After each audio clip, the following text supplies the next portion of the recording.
As a mother, I always want my kid a happy kid. But do you know, not only gifts and toys make them happy. Hello friend, I am Dr. Charmisha. I am a homeopathic doctor and a health coach. Today I will talk about 3 hormones that are responsible to make your kid a happy kid and how you can increase those hormones naturally. Number 1 is dopamine. જ્યારે બાળક નવી skills શીખે છે અથવા તેના small એફર્ટ્સને appreciate કરવામાં આવે તો ડોપામિન રિલીઝ થાય છે, અથવા તો બાળક પ્રોપર ઊંઘ લેતું હોય તો ડ્યુરિંગ સ્લીપ ડોપામિન ઇન્ક્રીઝ થાય છે. અમુક ફૂડ જેવા કે milk, egg, nuts and seed લેવાથી પણ ડોપામિન રિલીઝ થાય છે. Number 2 is serotonin.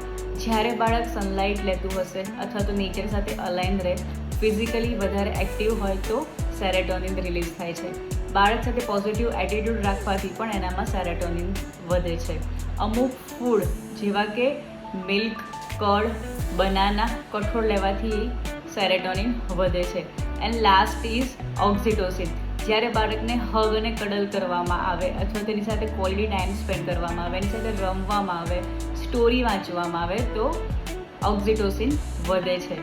So the happy child is not the one who have everything but the one who feel loved, valued and connected. Child nutrition માટે વધારે ડિટેલમાં જાણવું હોય તો DM કરો. Thank you.